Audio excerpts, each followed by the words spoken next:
Hi hello. കുറച്ച് ദിവസമായില്ലേ ഞാൻ ഇങ്ങനെയൊക്കെ കാണിച്ചിട്ട്. അത് നിങ്ങൾക്ക് മിസ് ചെയ്യുന്നുണ്ടെന്ന് എനിക്ക് മനസ്സിലായി. അതുകൊണ്ടാണ് ഞാൻ വീണ്ടും ഇങ്ങനെ ഹായ് ഹലോ കാണിച്ചത്. അതെ, നമ്മളിപ്പോ ഒരു കല്യാണം ആഘോഷിക്കുമ്പോൾ അല്ലെങ്കിൽ കല്യാണം കഴിപ്പിച്ച് വിടുമ്പോൾ ഭയങ്കര ആർഭാടായിട്ടായിരിക്കും നമ്മള് എത്ര ലക്ഷം വേണമെങ്കിലും പൊട്ടിക്കും. എന്തൊക്കെ ചെയ്യാൻ പറ്റുന്നോ അതൊക്കെ ചെയ്യും. എല്ലാ സുഹൃത്തുക്കളും ബന്ധുക്കളും എല്ലാവരും നമ്മുടെ ഒപ്പം ഉണ്ടായിരിക്കും. പക്ഷെ കല്യാണം കഴിഞ്ഞിട്ട് എന്തെങ്കിലും ഒരു പ്രശ്നം വന്നു കഴിഞ്ഞാല് ഈ പറയുന്ന ആരും നമ്മുടെ കൂടെ ഉണ്ടാവില്ല. നമ്മൾ മാത്രമായിരിക്കും ഉണ്ടാവുക. നമ്മൾ മാത്രമായിരിക്കും ടെൻഷൻ അനുഭവിക്കുന്നത്. അതെന്താ അല്ലെ? നമ്മൾ ആ കല്യാണത്തിന് ആ കൂടിയ അതേ സന്തോഷത്തിൽ തന്നെ നമ്മള് ഒരു ദുഃഖം ഉണ്ടാകുമ്പോഴും നമുക്ക് അവരുടെ കൂടെ നിൽക്കാൻ കഴിയണം. അവരുടെ കൂടെ നിന്ന് അവരെ ഒന്ന് ആശ്വസിപ്പിച്ചു കഴിഞ്ഞാൽ ആ ദുഃഖത്തിൽ നിന്നും അവര് ചിലപ്പോൾ മാറിയേക്കാം.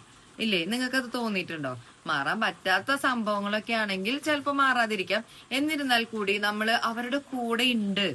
ആ സന്തോഷത്തിൽ മാത്രമല്ല ദുഃഖത്തിലും അവരൊക്കെ നമ്മുടെ കൂടെ ഉണ്ട് എന്നുള്ള ഒരു ആശ്വാസമെങ്കിലും അവർക്ക് ഉണ്ടായിരിക്കും. അല്ലെ? അപ്പൊ കല്യാണം ആർഭാടമായി ആഘോഷിക്കുന്നതിനോട് കൂടി എന്തെങ്കിലും ഒരു പ്രശ്നം ആ ലൈഫിൽ ഉണ്ടാവുകയാണെങ്കിൽ ആ പ്രശ്നത്തിലും നമ്മൾ ഒരുമിച്ച് നിൽക്കാൻ വേണ്ടി ശ്രദ്ധിക്കണം.